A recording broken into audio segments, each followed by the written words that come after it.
Okay.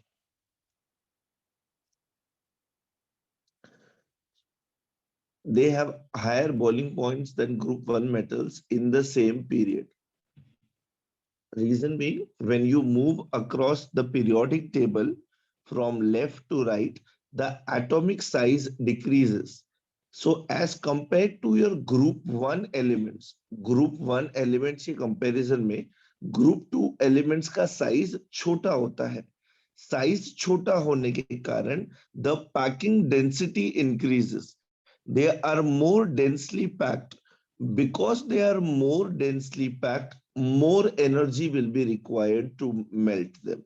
That is why they have higher boiling points as compared to group 1 elements of the same period. मतलब अगर मैं sodium और magnesium को compare करूं तो मैग्नीशियम का boiling point will be higher as compared to sodium.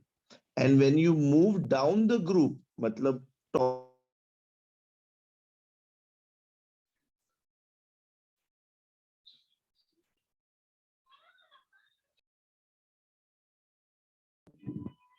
Sir आपका आवाज नहीं आ रहा है।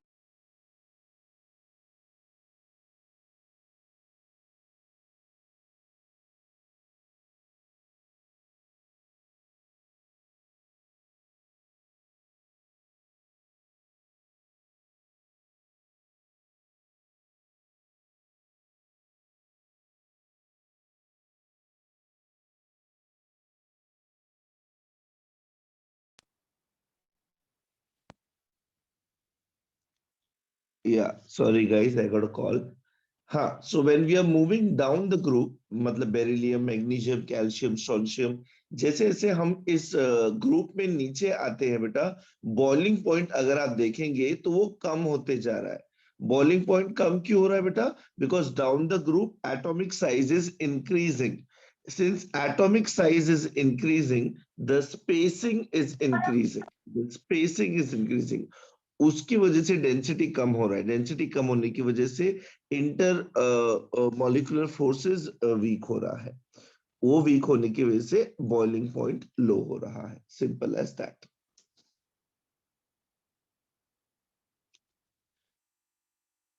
So if they have higher boiling points, they will definitely have higher melting points also as compared to the corresponding group 1A elements.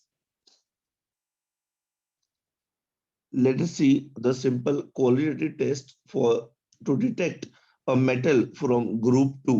तो किसी compound के अंदर, कोई भी कंपाउंड से, उसके अंदर मेरा ग्रुप 2 का मेटल है या नहीं, उसके लिए मैं कैसा क्वालिटेटिव टेस्ट करूंगा, उसके लिए ये है.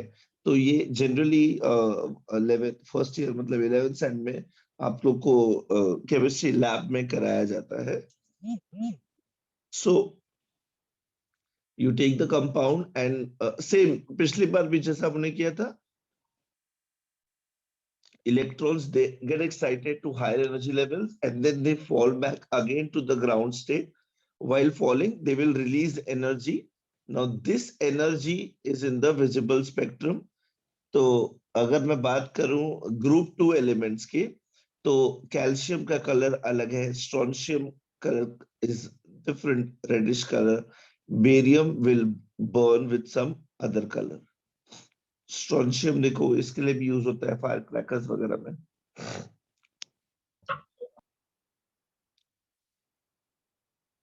Now, why don't magnesium and beryllium क्या बोलते have colored flames? ये दोनों compounds colored flames क्यों नहीं burn करते? जब भी मैं magnesium और beryllium को अगर burn करूंगा, if I burn magnesium and beryllium in what do we say, fire, I don't see any color.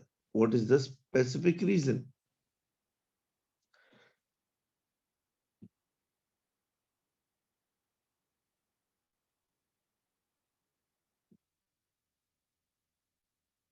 Anyone? Any reason? क्या सर फिर से रिपीट करो ना। ग्रुप 2 के जितने भी एलिमेंट्स हैं हमने अभी देखे, उनका टेस्ट होता है जिसमें हम लोग उनको बर्न करते हैं.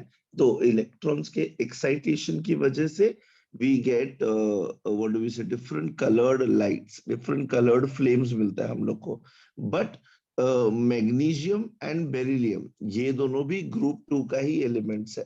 तो ये ग्रुप 2 का एलिमेंट्स होने के बावजूद जब ये किसी सर, क्योंकि कंपाउंड में होते हैं तो एटम व्हाइट. का साइज बहुत छोटा रहता है, इसके क्या लिए वो बेटा? उनका एटम का साइज बहुत छोटा होता है, जैसे तो फिर वो बर्न होकर सीधा डिस्ट्रॉय हो जाते हैं या फिर अपने एटमॉस्फेयर में मिक्स आउट हो जाते हैं.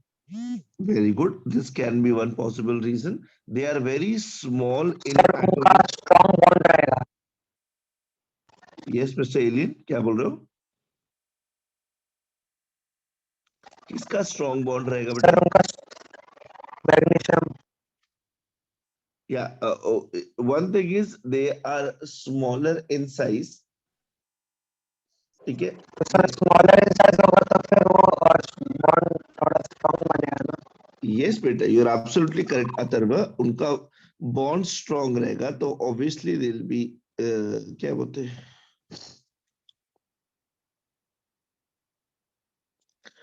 बोलते हैं, उनका बॉन्ड स्ट्रॉन्ग रहेगा. And because of this, the excitation of electrons won't happen. Now, since excitation of electron is not happening, the color will not be seen. Color क्यों दिखता है बेटा? Electrons jump करें, इलेक्ट्रॉन्स जंप करेंगे यहां से वहां, तब कलर दिखता है. अब अगर इलेक्ट्रॉन्स ही जंप नहीं करेंगे तो कलर रिलीज नहीं होगा. कलर रिलीज नहीं होगा तो फॉर्न जो फ्लेम है वो कलर जैसे जिस कलर में बर्न हो रही है उसी में बर्न होती रहेगी. As simple as that. Okay.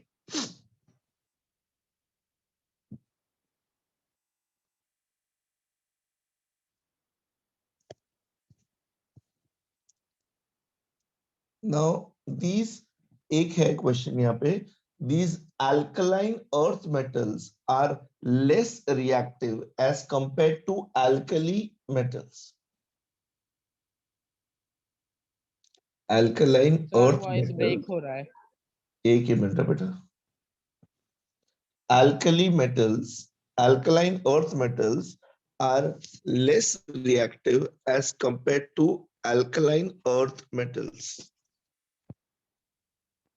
Alkaline earth because metals. Sir sir अब अभी आवाज आ रहा है आपको?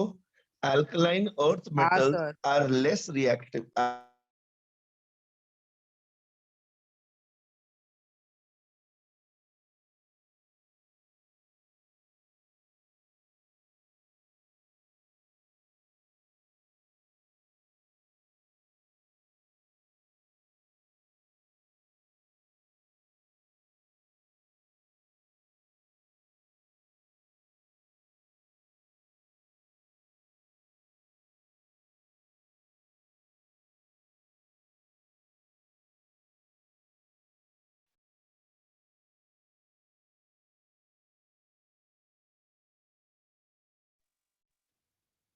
Sorry, today is a working day ना, तो I keep getting calls, so इसलिए बीच में थोड़ा डिस्टर्बेंस रहता है. हाँ, मैं कह रहा था कि alkaline earth metals group 2 elements are less reactive as compared to group 1 elements. See, I am not giving a statement कि the group 2 elements do not react. I am just saying they are less reactive as compared to group 1 elements. React दोनों करते हैं, but ज्यादा तेजी से और ज्यादा vigorously group 1 react करता है group 2 के comparison में. इसका सिंपल रीजन ये है, ग्रुप 2 के लास्ट शेल में 2 इलेक्ट्रॉन्स होते हैं और वो दोनों पेयर्ड होते हैं. 2s2, 3s2, 4s2. इनका general outer electronic configuration is ns2. And what is the general outer electronic configuration of group 1 elements? It is ns1. So abhi it is very easy for us to lose take out that one ns1 electron as compared to the ns2 electron. See, both the electrons be क्या बोलते can be removed, but ns1 can be removed more easily. अगर उसको ज्यादा easily निकाल सकते अगर उसको ज्यादा इजीली निकाल सकते हैं तो ऑब्वियसली वो रिएक्ट जल्दी करेगा, और ns2 को निकालने के लिए थोड़ा ज्यादा आईपी लगेगा, इसीलिए उसका reaction as compare to group 1 elements will be less. Am I clear guys? Yes, sir. Yes. Yes. Let us have a look at these chemical properties of group 2A metals. Again, they form a variety of compounds. To name few, group 2 elements oxides भी बनाते हैं, hydroxides भी बनाते हैं. Oxides मतलब simple oxygen के साथ bond, hydroxides मतलब OH, हैलाइड्स मतलब X हैलोजन के साथ क्लोरीन फ्लोरीन ब्रोमीन, कार्बोनेट्स मतलब CO3 के साथ कंबाइन करके, सल्फेट्स मतलब SO4, नाइट्रेट्स मतलब NO3 के साथ रिएक्ट करके. So these compounds they readily react and they form a good range of compounds, a nice range of compounds. Let us see which ones.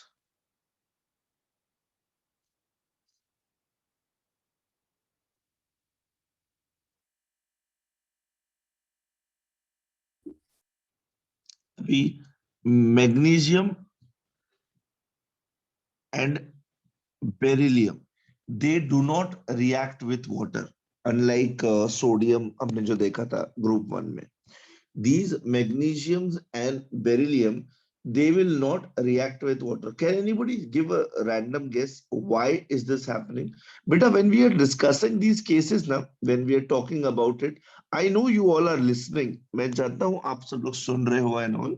But when we are discussing some exceptions or special cases, you should take running notes. मतलब खुद से अपने notes banana and लिखना कि हाँ ये point पढ़ा था तो इसके ऊपर एक आंसर बन सकता है तो उसे कहाँ से ढूंढना है और सो यहाँ पे एक क्वेश्चन आएगा कि beryllium and magnesium, the first two elements of group 2A do not react with water. The reason over here is same, like the rusting of iron. बेटा, जब हम बेरिलियम और मैग्नीशियम को वाटर के साथ एक्सपोज करते हैं ना, ये दोनों मेटल्स के ऊपर एक ऑक्साइड लेयर फॉर्म हो जाता है. Now this oxide layer it protects the metal inside. तो अब अंदर का बेरिलियम और मैग्नीशियम अगर एक्सपोज्ड ही नहीं होगा तो रिएक्शन कहां से होगा? So that is why whenever you put beryllium and magnesium in water, it will show no reaction because of the protective oxide layer being formed on it. Sir एक बार repeat करो. Okay, beryllium and magnesium, बेटा सुनाई दे रहा है अभी? Beryllium and magnesium do not react with water. Beryllium and magnesium do not react with water. Reason being, when beryllium and magnesium are mixed with water, a protective oxide layer is formed on their surface. Because of this protective oxide layer, the metal inside is safe and does not further react with water. Simple. Okay, बच्चे? Yes, sir. Okay. Yeah. Calcium reacts with water at normal temperature. Strontium, barium, they will form the corresponding hydroxides. Calcium हो गया, strontium हो गया, barium हो गया, ये compounds को आप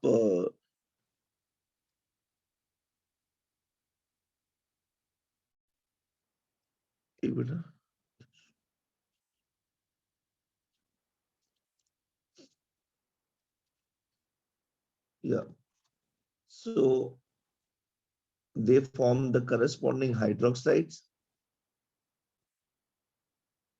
readily because of the bigger size. They get associated with water very easily. This is the reaction over here. तो पहले क्या हो रहा है? Magnesium oxide, calcium oxide, strontium oxide, barium oxide, इनके ऑक्साइड्स को, ये जो ग्रुप 2 के एलिमेंट्स है, इनके ऑक्साइड्स को अगर मैं वाटर में डिसॉल्व करूं तो करस्पॉन्डिंग हाइड्रोक्साइड्स बन जाता है. ये hydroxides are alkaline in nature. Since they are alkaline in nature and these are also found in Earth's crust, they are termed as they are termed as alkaline earth metals. Simple. Sir हाँ बेटा, sir radium और beryllium क्यों नहीं react कर रहे? Beryllium का मैंने आपको बताया, being small, it quickly forms an oxide layer which prevents further reaction. Radium being a radioactive element, उसका हाफ लाइफ ऐसा होता है बेटा, ये रेडियम बचता ही नहीं रिएक्ट करने के लिए, radium continuously radiations pass out कर रहा है अपने अंदर से, दैट्स व्हाई। Okay sir. हाँ जी।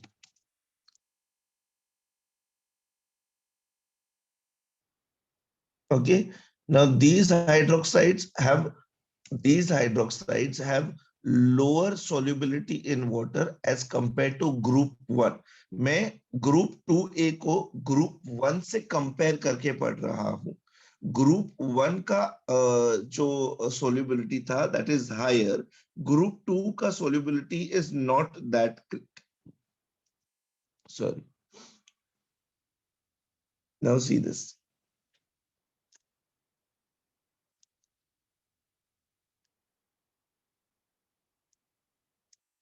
Now let me explain you this concept which you see on the screen.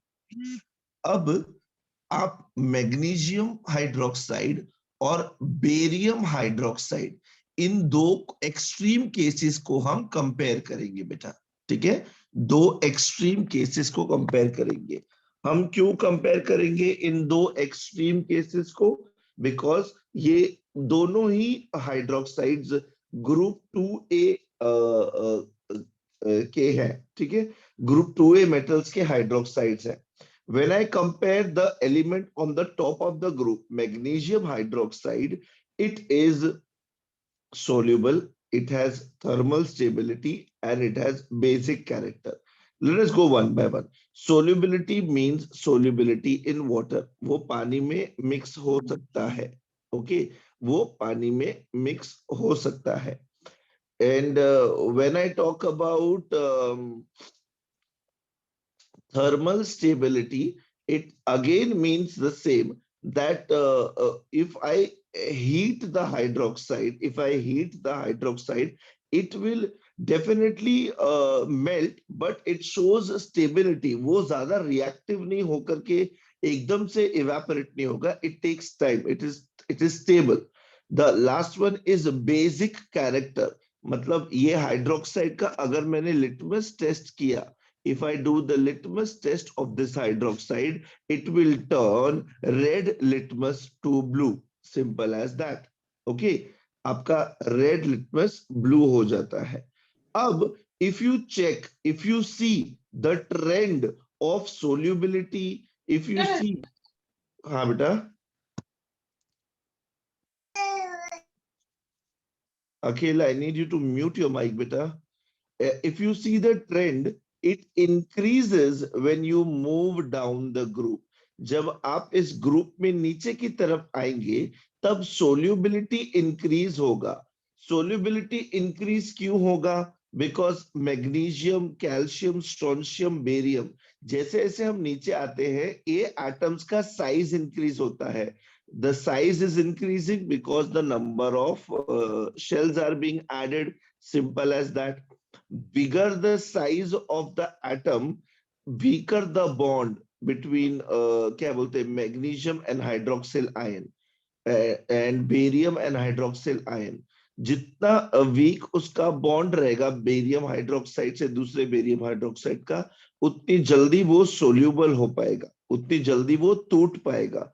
और मैग्नीशियम का साइज छोटा होने के कारण मैग्नीशियम और हाइड्रोक्साइड OH Mg और OH का बॉन्ड स्ट्रांग होता है. ये बॉन्ड स्ट्रांग होता है तो मैं इसको तोड़ नहीं पाऊंगा पानी में इजीली, इसलिए इसकी सोल्यूबिलिटी इतनी स्ट्रांग नहीं होगी. बट बेरियम का साइज बड़ा है हाइड्रोक्सिल के कंपैरिजन में, तो इन दोनों का जो बॉन्ड रहेगा वो वीक रहेगा. What is bond? Distance between nucleus of the two joining species.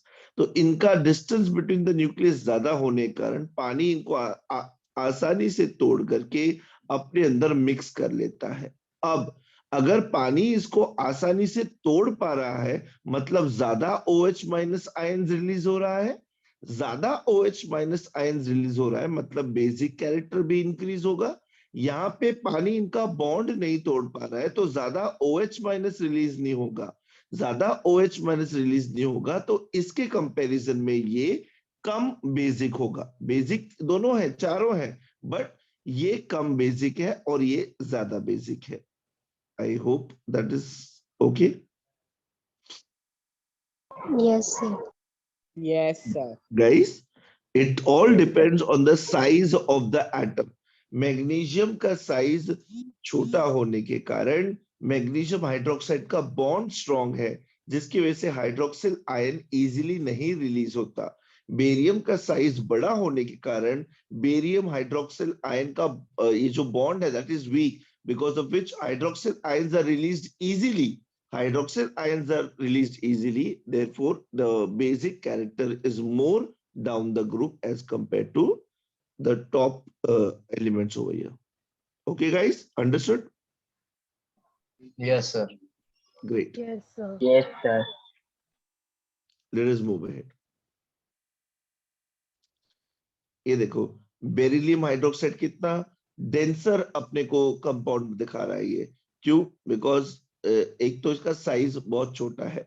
Now again हम लोग ने अभी देखा कि मैग्नीशियम, कैल्शियम, स्ट्रोंशियम, बेरियम, इन सब के hydroxides are basic in nature. Beryllium is going to show anomalous behavior, it is going to show exceptional behavior, different behavior than the other elements in the group. Similarly lithium भी अलग behaviour दिखा रहा था बेटा group 1 में, right?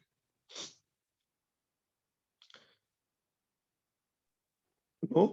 Yes, maybe. Yes.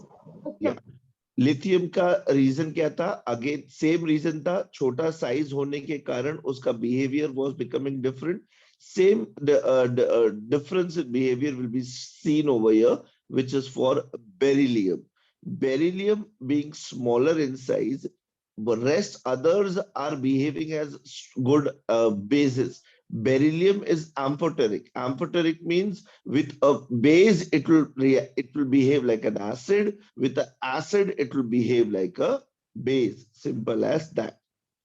Why? Because BeOH, beryllium hydroxide का जो bond है, it breaks according to the attacker. उसको कौन अटैक कर रहा है? एसिड अटैक कर रहा है या बेस अटैक कर रहा है? उसके बेस पे उसके ऊपर न्यूक्लियोफिलिक अटैक हो रहा है या उसके ऊपर इलेक्ट्रोफिलिक अटैक हो रहा है। On the basis of that it is going to lose H plus और OH minus all together.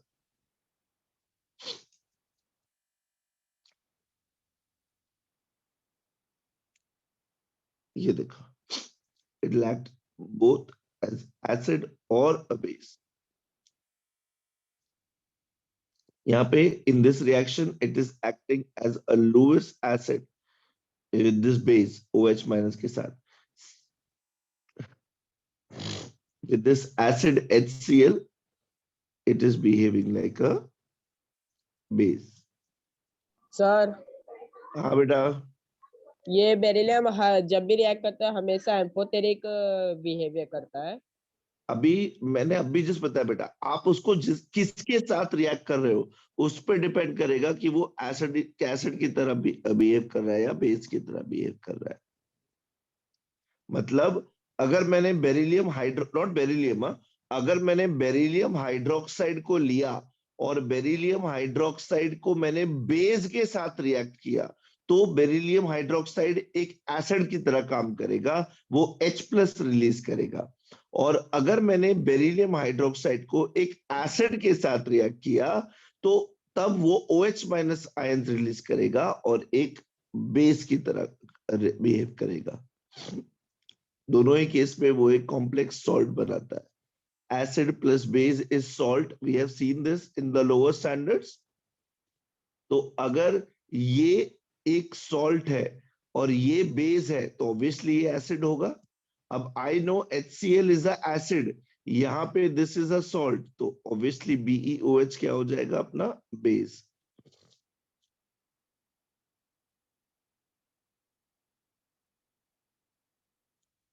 Yes sir.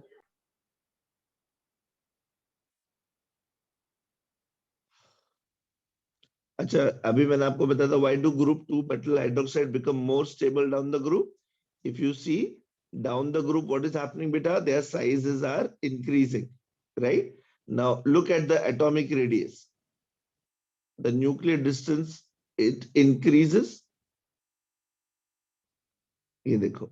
So less energy is required to remove the electrons, because of which this hydration enthalpy will decrease. What is hydration enthalpy? The energy required to associate with water molecules. ये मैंने आपको group 1 के time पे बताया था. Anhydrous and hydrous we had discussed.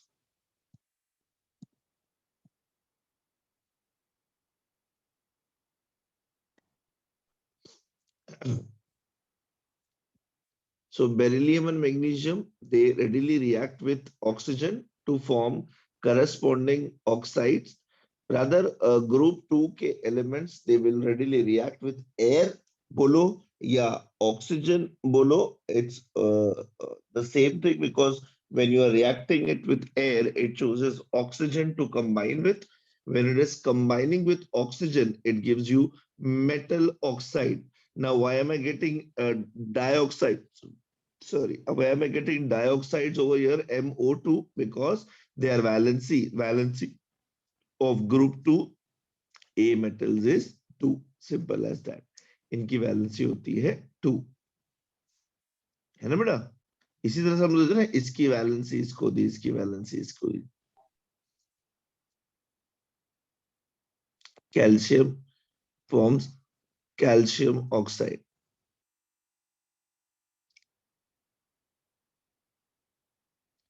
Magnesium and beryllium, ये देखो, they will react with air, releasing a bright light like this. Magnesium also reacts with nitrogen to give you magnesium nitrite, magnesium oxide as well as magnesium nitrite.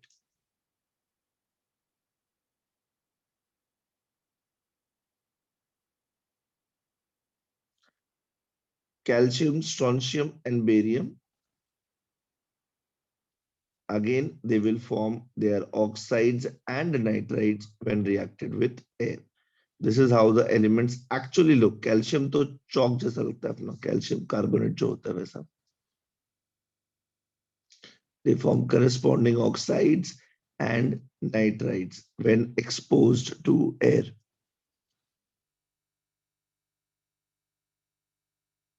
अच्छा, अभी beryllium oxide की अगर मैं बात करूं तो it is essentially having a covalent character. बच्चों आप लोग का वो पढ़ के हो गया है, covalent character of ionic bond and ionic character of covalent bond? No sir. नहीं सर. सर फजांस रूल बाकी है ना अभी? क्या बेटा? Fajans rule. हाँ, somewhat similar to that, yes. So I'll tell you one thing, ठीक है? ये what I'm talking about over here. Why am I seeing covalent character over here? बेटा नेगेटिव आयन का साइज बड़ा होता है कि पॉजिटिव आयन का साइज बड़ा होता है? नेगेटिव आयन का. व्हाई? बिकॉज नेगेटिव आयन के अंदर इलेक्ट्रॉन्स ज्यादा होने के कारण रिपल्शन ज्यादा होता है and the atom expands, and that is why a negative ion is always bigger than corresponding positive ion. अब beryllium is a group 2 metal. उसके लास्ट शेल में there are 2 electrons. It's going to lose those 2 electrons and its size will further reduce, और छोटू सा size हो जाएगा. ऐसा एक beryllium atom oxygen oxide ion, मतलब एक नेगेटिव आयन के साथ बॉन्ड बना रहा है. बेरिलियम ने 2 इलेक्ट्रॉन लूज कर दिए तो उसका न्यूक्लियस और एक्सपोज हो गया. ऑक्सीजन बीइंग इलेक्ट्रोनेगेटिव, वो क्या करेगा? वो उसके न्यूक्लियस को स्ट्रांगली अट्रैक्ट करेगा. ऑल्दो इन्होंने आयनिक बॉन्ड बनाया है, but oxygen being highly electronegative, वो बेरिलियम को इतना स्ट्रांगली अपनी तरफ अट्रैक्ट करेगा कि there is going to be a little overlapping in between the 2 atoms. वो दो एटम्स ने भले ही आयनिक बॉन्ड बनाया हो by transfer of electrons, but oxygen being a stronger anion is going to slightly pull beryllium. अब beryllium छोटा सा है, अगर बेरिलियम कोई बहुत बड़ा एटम होता तो उसको पुल करके ओवरलैपिंग करना डिफिकल्ट हो जाता, बट यहाँ पे तो बहुत छोटा साइज है बेरिलियम का, तो ऑक्सीजन उसको इजीली पुल करके थोड़ा सा ओवरलैपिंग कर सकता है अपने ऊपर, right? Are you imagining what am I trying to say? Yes, sir. Yes, sir.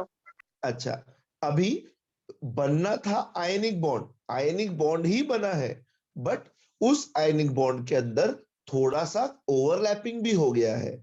This is called as covalent character of ionic bond. This is called as covalent character of ionic bond. मतलब atoms ions के बीच में size का difference ज्यादा होने की वजह से वो atoms are bonded with electrostatic force of attraction, true, but also they are overlapping because of the difference in their size, जिसकी वजह से बेरिलियम ऑक्साइड के अंदर कोवैलेंट कैरेक्टर देखा जाता है, इसका साइज छोटा होने की वजह से। Is this clear guys? Yes, sir. Sir एक बार वापस से थोड़ा सा एक ही मिनट, थोड़ा सा पानी पी लेता हूँ।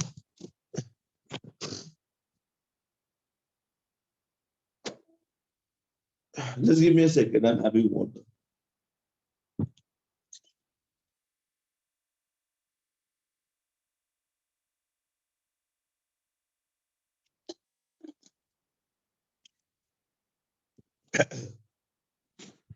अभी ऋषभ सीन बताया गया है, बेरिलियम और ऑक्सीजन ने आयनिक बॉन्ड बनाया। ऑक्सीजन को 2 इलेक्ट्रॉन्स चाहिए, बेरिलियम के पास 2 इलेक्ट्रॉन्स है। बेरिलियम ने अपना दोनों इलेक्ट्रॉन्स ऑक्सीजन को दे दिया और बीईओ बना लिया। ठीक है ऋषभ? हाँ sir.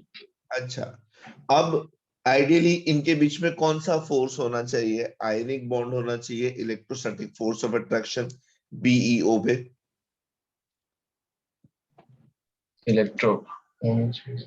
Electrostatic force of attraction, ionic bond बन गया ना बेटा दोनों के बीच में। हाँ sir. Complete transfer of electrons. Now the scene is oxygen is a bigger atom as compare to beryllium. Oxygen के पास ज्यादा इलेक्ट्रॉन्स हो गया, बेरिलियम छोटा था और छोटा हो गया।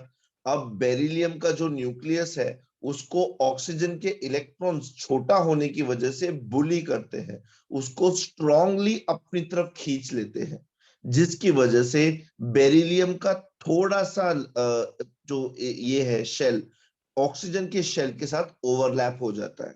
अब ओवरलैपिंग कौन से बॉन्ड में होती है? कोवैलेंट बॉन्ड में होती है, राइट? Yes sir. अच्छा, तो इस आयनिक बॉन्ड में जो एक आयनिक बॉन्ड था उसके अंदर अब आ गया है कोवैलेंट कैरेक्टर, उसके अंदर आ गया है covalent character, as simple as that. तो बेरिलियम के अंदर कोवैलेंट कैरेक्टर ज्यादा होता है, क्यों? क्योंकि वो बहुत छोटा है, उसको इजीली पुल कर सकता है। यही कोवैलेंट कैरेक्टर बेरियम या फिर स्ट्रोंशियम के अंदर ज्यादा नहीं पाया जाएगा, क्यों? क्योंकि इनका साइज बड़ा है, वो ऑक्सीजन का आयन इनके सामने छोटा है और उसको ज्यादा स्ट्रांगली पुल नहीं कर पाएगा। समझे बच्चे?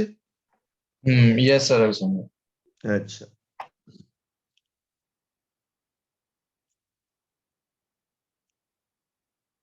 and we just discussed it is an amphoteric oxide. It acts as both acid as well as base.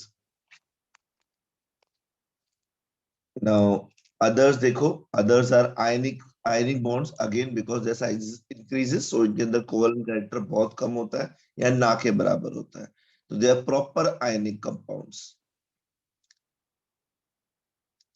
They form basic anhydrides. Means, what does this mean? They react with water to form metal hydroxides, simple as that. यही हमने अभी देखा। सारे जो हमारे group 2 के elements होते हैं, at high temperature they react with halogens to form the corresponding halide. Halogens या halide में कौन कौन से ये आएंगे बच्चे? chlorine, fluorine, bromine, iodine. We all know this. Yes, X sir. means halogens, right? Right? Are yes or no? Yes, sir. Yes, sir. Yes, sir. Yes, sir. H.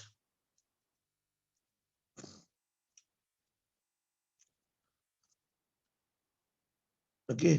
Sir, now for example देखिए calcium fluoride बनता है जब हम लोग fluorine को calcium के साथ react करते हैं। हाँ बेटा बोलो। सर अगर वो हम लोग हीट करते हैं उसका हम लोग को हीट मतलब जो करते हैं जितना अमाउंट में उसका नोट करना पड़ेगा, हम लोग को याद करना पड़ेगा, जैसे नहीं 673 नहीं, सिर्फ केल्विन। सिंबल बनाना है बेटा। ट्रायंगल का मतलब होता है हीट। न्यूमेरिकली ऐसा कुछ लिखना नहीं है ना उधर। नहीं बेटा, नहीं नहीं, ठीक है। ये देखो yes sir. Calcium reacts with fluorine to form calcium fluoride. अरे ये श्री प्रसाद 3 अलग अलग आईडी से कैसे दिख रहा है भाई?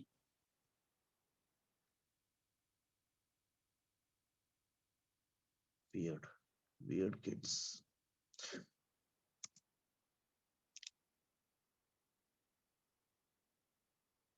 Over here.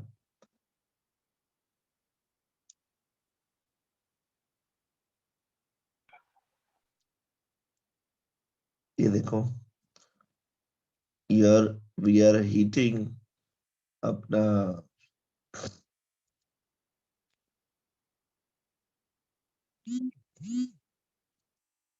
बेरिलियम फ्लोराइड बनाने के लिए हम लोग अमोनियम बेरिलियम फ्लोराइड एक कॉम्प्लेक्स कंपाउंड है। If you heat it directly you get beryllium fluoride and ammonium fluoride separate. Beryllium oxide plus carbon plus chlorine at around 600 to 800 degrees Celsius will give me beryllium chloride plus carbon monoxide.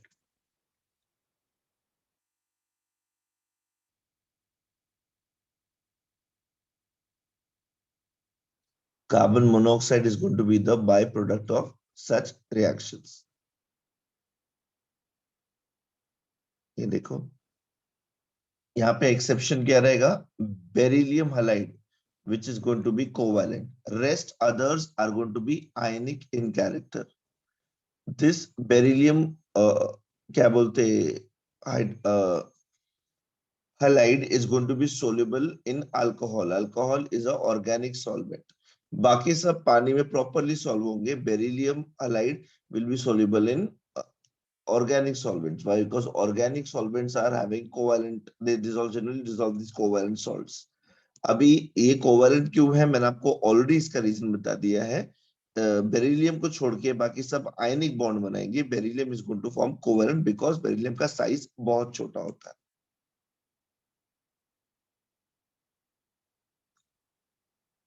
Okay, beryllium देखो इसको बोलते हैं covalent sharing, like this. Beryllium chloride का अगर मैं structure देखूं तो एक चेन स्ट्रक्चर जैसा दिख रहा है मुझे यहाँ पे, ठीक है। But when I talk about the other elements, they generally, these salts are hydrated. Hydrated matlab associated with water molecules. When you heat them, they lose the water of crystallization and become anhydrous powder like salts. ये words familiar होंगे, आपने सुने होंगे बेटा।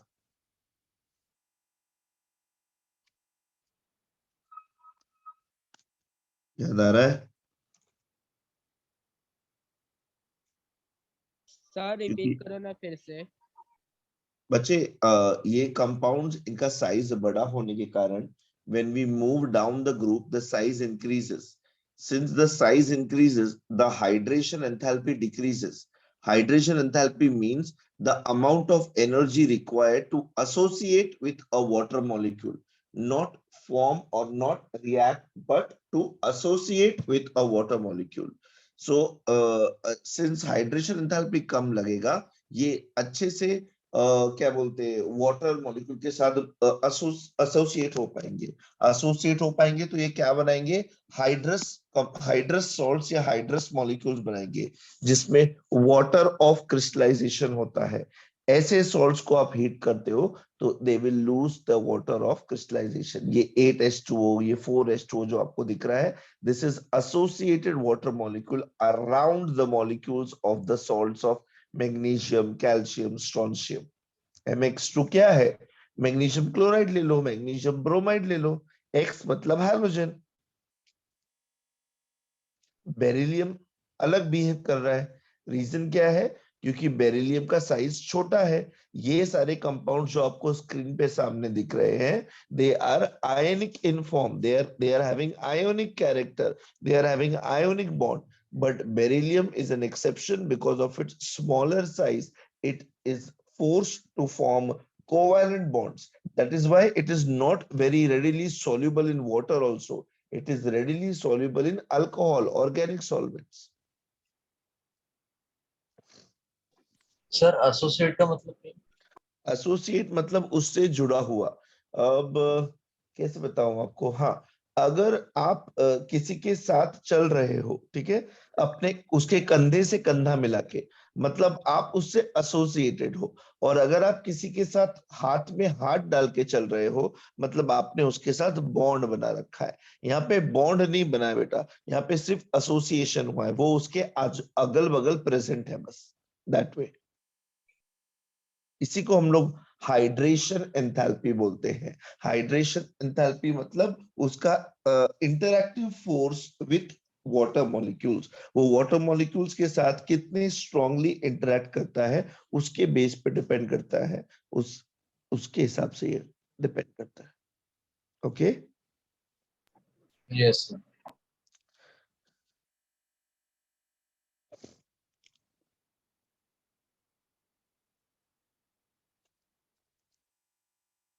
ये देखो,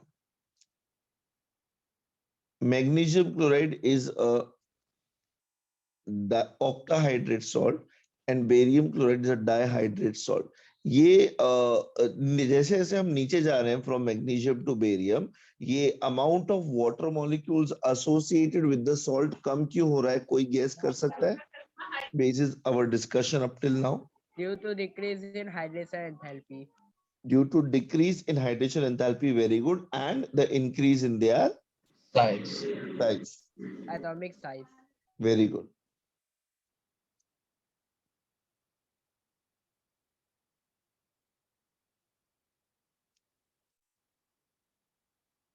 ये देखो, अगर मैं ऐसे सॉल्ट्स को हीट करूं तो क्या होता है, वो वाटर ड्रॉपलेट्स जो उसके साथ एसोसिएटेड थे वो इवेपोरेट हो जाएंगे। क्यों? क्योंकि बॉन्ड थोड़ी बनाया हुआ था, सिर्फ साथ में चल रहे थे।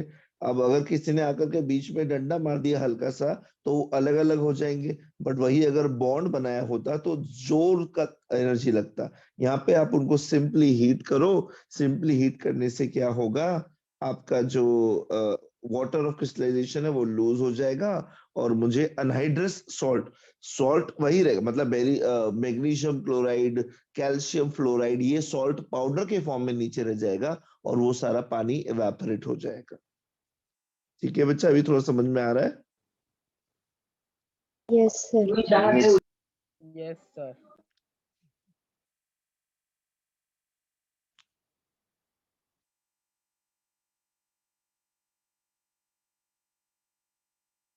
अच्छा, ये देखो, magnesium fluoride and magnesium chloride, fluorides tend to be less soluble than chlorides. magnesium fluoride जल्दी से डिसॉल्व नहीं होता है, but magnesium chloride easily dissolve होता है।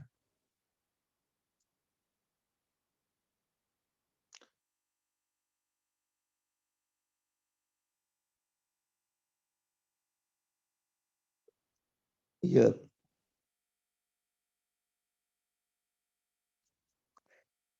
any guesses? Okay, the reason over here is, which you will learn in 12th standard. This is because of the higher lattice energies. अब आप बोलेंगे ये लैटिस एनर्जी क्या होती है? बेटा सॉल्ट्स जो होते हैं ना, salts, they are solids. These solids have a crystal structure. These salts have a crystalline structure. ये जो क्रिस्टलिन स्ट्रक्चर है ना, मैंने आपको लास्ट में बताया था, एक क्रिस्टलिन सॉलिड मतलब एक ईंट की दीवार, और एक अमॉर्फस सॉलिड मतलब एक मिट्टी की दीवार। ईंट की दीवार में स्पेसिफिक मतलब एक स्पेसिफिक रिपीटेशन होता है, all the bricks are placed in a definite manner and then the wall has been made. But in the mud wall, it is just randomly arranged mud. अब ये जो एक ईंट है उसको मैं बोलूंगा एक लैटिस। ऐसे बहुत सारे लैटिस अपने आप को रिपीट करके मुझे क्रिस्टल का स्ट्रक्चर देते हैं। ओके, ये एक लैटिस बनने के लिए एनर्जी लगती है which is called as lattice enthalpy और लैटिस एनर्जी। अब जिसका लैटिस एनर्जी या लैटिस एंथैल्पी ज्यादा होगा उसको तोड़ने को भी ज्यादा एनर्जी लगेगा। मैग्नीशियम फ्लोराइड एक ऐसा सॉल्ट है जिसका lattice enthalpy is high as compared to magnesium chloride. Now it is difficult to break this lattice and magnesium fluoride and dissolve it because of its higher lattice enthalpy. That is why magnesium chloride is more soluble as compared to magnesium fluoride.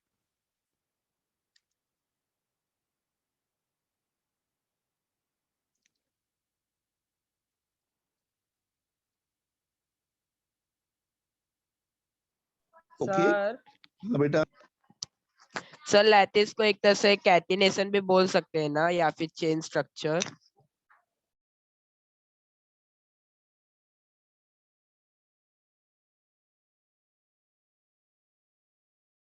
Sir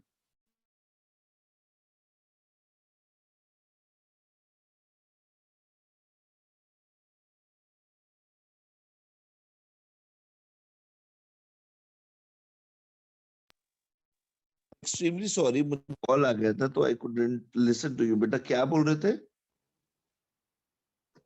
sir मैं बोल रहा था lattice को हम लोग chain structure form करना भी बोल सकते हैं ना। अभी के लिए तुम हाँ बोल सकते हो। Yes, correct.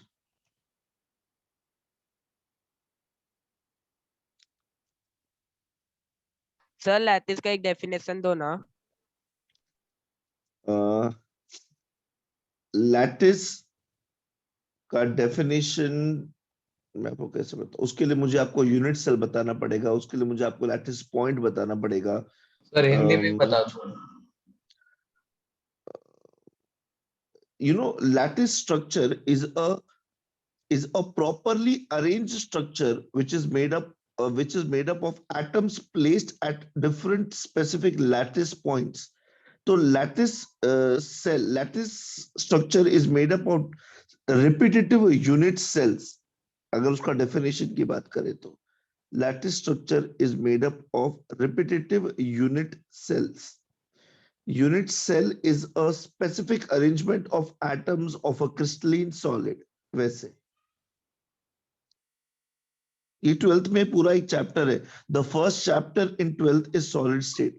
उसके अंदर हम ये से लैटिस एंड ये सब पढ़ेंगे, unit cells, lattice energy, lattice point, ये सब। ठीक है रोहित?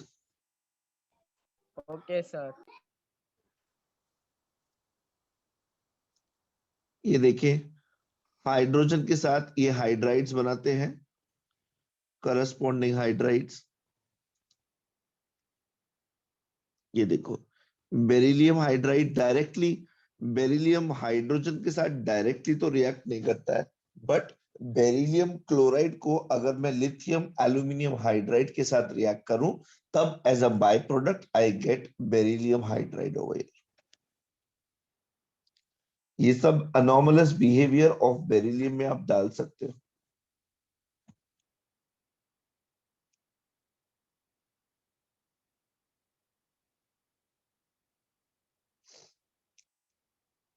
अच्छा बेटा, ये मेटल्स हैं सारे ग्रुप टू के मेटल्स है। मेटल्स को जब हम एसिड के साथ रिएक्ट करते हैं तो क्या होता है generally? Hydrogen. Very good. Metals on reacting with acid release hydrogen gas.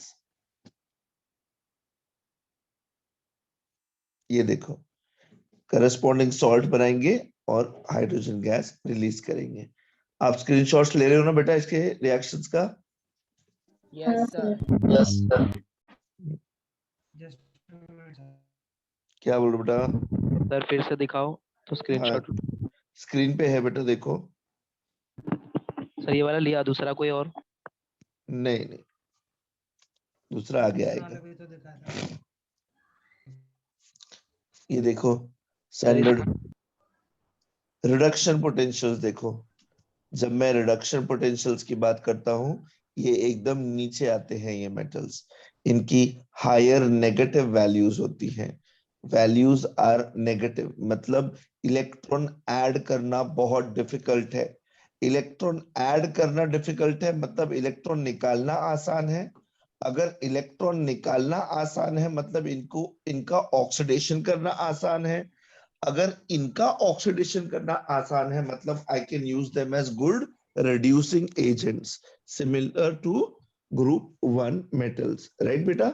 ये जो इलेक्ट्रॉन लूज करेगा वो दूसरा एलिमेंट एक्सेप्ट करेगा, तो इसका तो होगा ऑक्सीडेशन, दूसरे का क्या होगा? रिडक्शन। तो it will act as a reducing agent, है ना?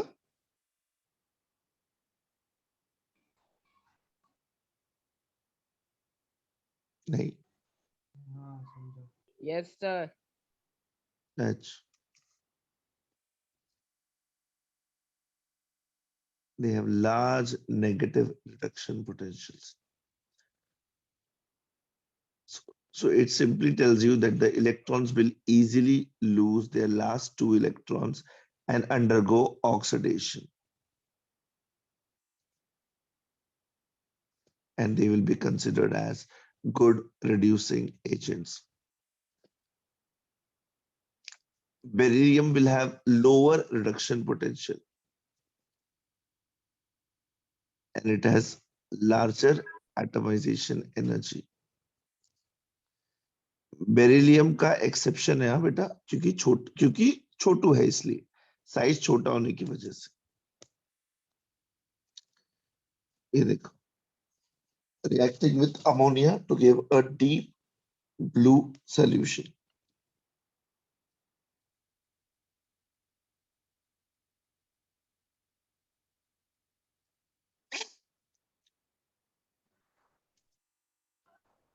ये आपको I couldn't hear you बेटा, क्या बोल रहे हो? हेलो सर आपने बोला था ना बेरिलियम का कुछ तो एक्सेप्शन है, रिपीट करो ना। अगर वो थोड़ा जोर से बोलना ना बेटा प्लीज।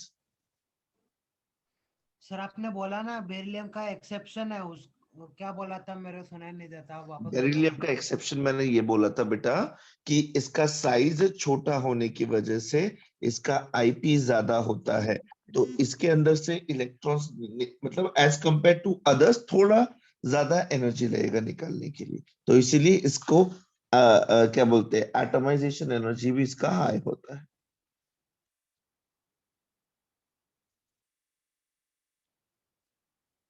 ना। Okay sir. लिक्विड अमोनिया में जब मैं ग्रुप 2 के मेटल्स को डिसॉल्व करता हूं, they dissolve to give you a deep blue colour solution.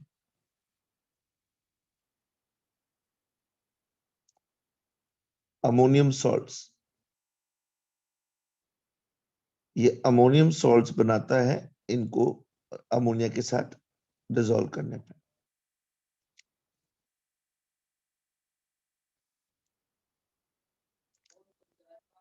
These separate compounds अपने को नहीं पढ़ना है,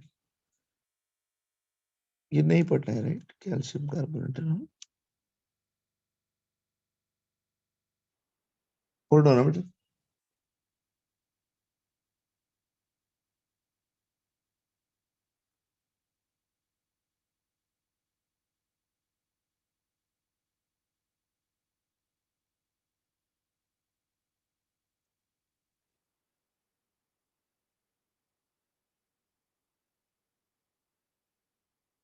या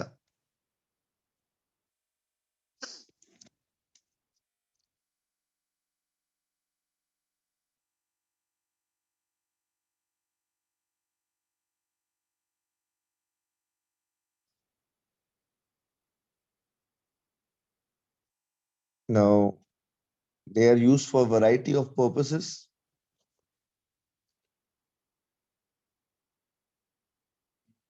Beryllium is used for preparation of alloys, high strength copper strings, then windows of X-ray tubes.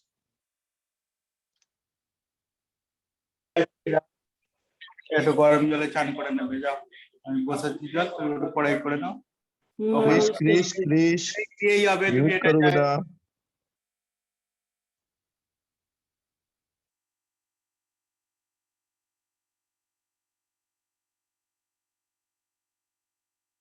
Magnesium में भी अलॉयज के लिए होता है। Airplanes construction, magnesium aluminium alloy. Flash powders and flash bulbs, this alloy is used. It is used as an antacid milk of magnesia.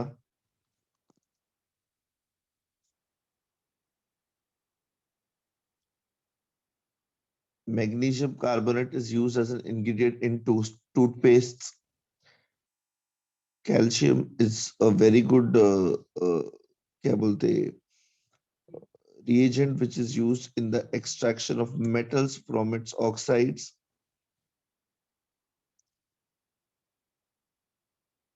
Calcium and barium, they are used to remove air from vacuum tubes because they soak the excess moisture.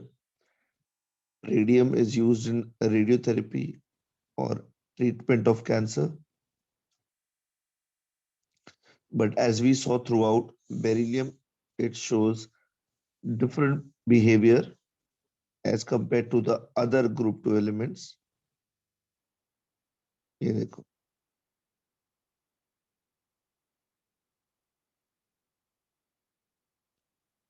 now the same answer is repeating. अगर आप देखें, it's because of the exceptionally small size of beryllium. Beryllium इसीलिए covalent compound बनाता है और ionic compound नहीं बनाता है. Obviously उसकी इलेक्ट्रोनेगेटिविटी हाई रहेगी because of smaller size. क्या बोल रहे हो बेटा? हेलो. बेरिलियम का छोटा साइज होने के कारण उसकी आयनाइजेशन एंथैल्पी और इसकी इलेक्ट्रोनेगेटिविटी हाईएस्ट होगी. ये रीजंस की वजह से it does not easily loose electrons and therefore it shares electrons and forms covalent compound as compared to others. Others form ionic compounds easily because of low ionization enthalpy and low electronegativity.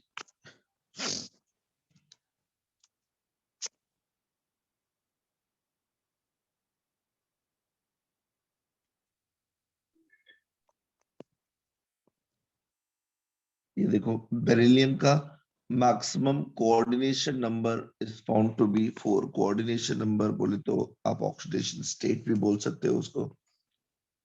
वही क्यों? Beryllium का electronic structure देखो बेटा. Beryllium is 1s2 2s2. अब beryllium के पास 2p orbital भी है, although वो खाली है, बट किसी और एलिमेंट का क्या बोलते हैं लोन पेयर आकर के यहाँ पे इसके साथ कोऑर्डिनेट कोवलेंट बॉन्ड बना सकता है और उसके पास खाली जगह है तो वो किसी को भी अकोमोडेट कर सकता है वहां पे. तो that is one of the major reasons why this beryllium it क्या बोलते has a maximum coordination number of 4. उसके पास 2p ऑर्बिटल खाली होने के कारण वो 2 से ज्यादा बॉन्ड बना सकता है. ठीक है? नहीं?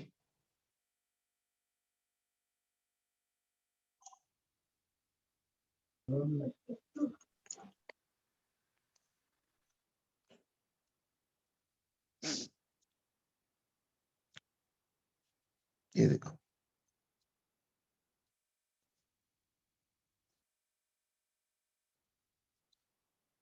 अभी अदर ग्रुप मेटल्स को देखो. दूसरे की बात करते हैं, तीसरे की.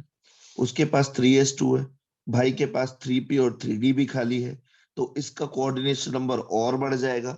बिकॉज एम्प्टी ऑर्बिटल्स हैं, किसी के साथ भी ये कोऑर्डिनेट कोवेलेंट बॉन्ड बना सकता है।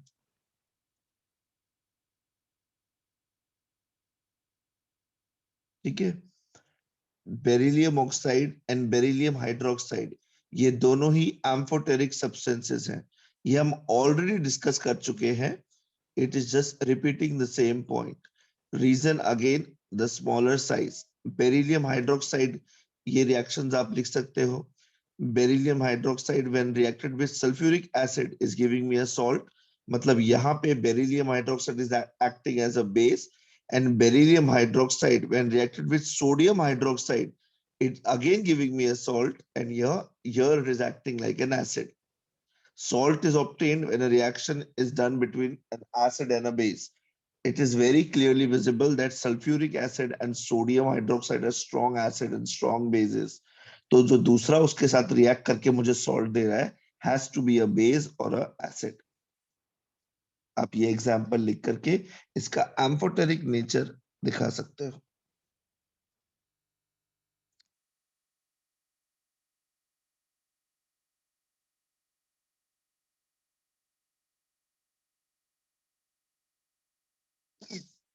लिख लिया? एक minute sir. Okay. This shows it at a base, and the second one shows it at as an acid.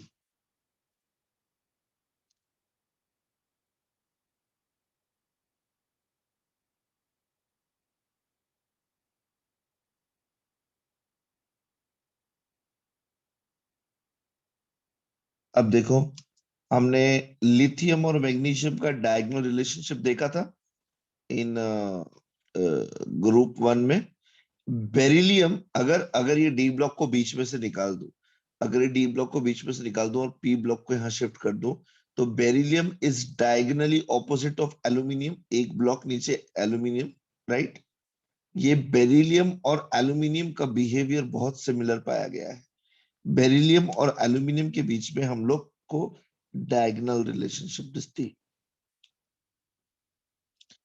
Beryllium और एल्यूमिनियम आयन का charge to radius ratio. Now, what is this charge to radius ratio? What is the charge on beryllium after losing 2 electrons? 2.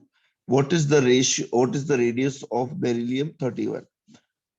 Charge on aluminium after losing 3 electrons? 3. And charge and the radius of aluminium is 53.5. अगर मैं इनका charge to radius ratio देखूं, तो इन दोनों का charge to radius ratio is coming nearly same. Simply means इनका ionic size comes out to be the same. Since their ionic size is similar, their chemical properties or the way they behave chemically, it is similar, and that is why we see diagonal relationship between beryllium and aluminium. Kids?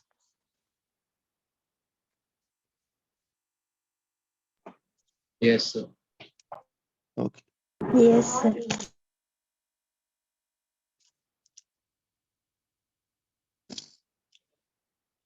दोनों ही metal air के साथ react करके जल्दी से एक oxide layer बना लेते हैं अपने ऊपर।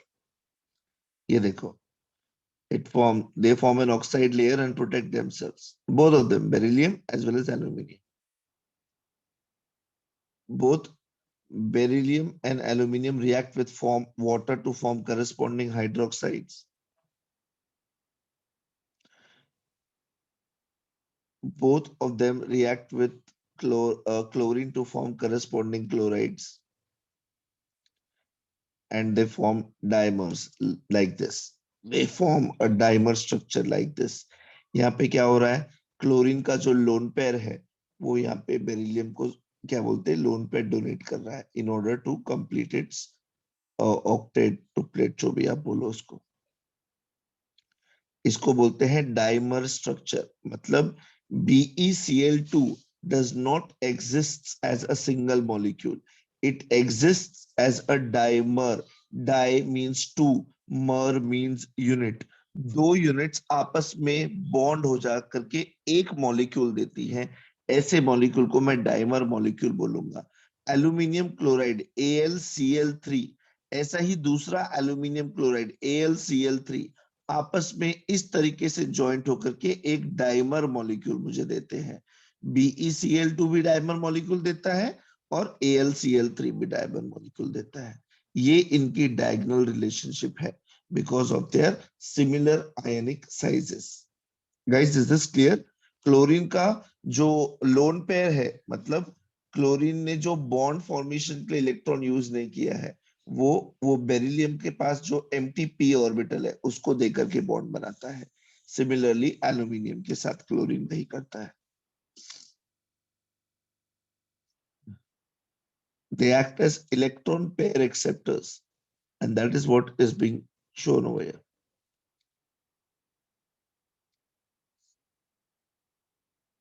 ये देखो,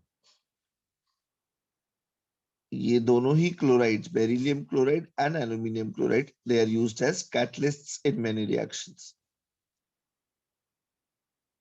and they form complex ions. ये देखो, टोलिन बनाने के लिए हम लोग बेरिलियम क्लोराइड यूज कर सकते हैं या फिर एल्यूमिनियम क्लोराइड यूज कर सकते हैं। दोनों में से किसी को भी हम लोग एज अ कैटलिस्ट यूज कर सकते हैं।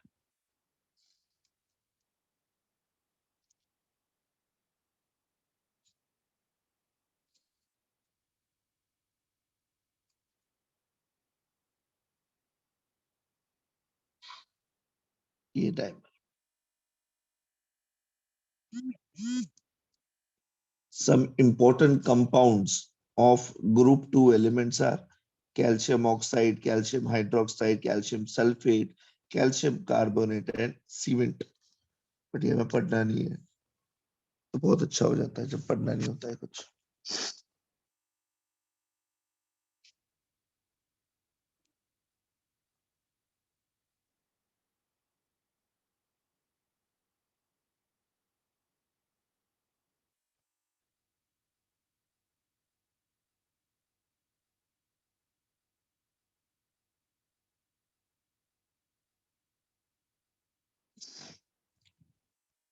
ठीक है guys, not that a very difficult chapter. आपको इसमें याद सिर्फ लिथियम और बेरिलियम का अनोमलस बिहेवियर रखना है। उसका main point is because of their smaller size, you have to remember the diagonal relationship of lithium and magnesium, नहीं, lithium and lithium का diagonal relationship किसके साथ था? मैग्नीशियम से। मैग्नीशियम के साथ था। और बेरिलियम का डायगोनल रिलेशनशिप किसके साथ था? एल्यूमिनियम। एल्यूमिनियम।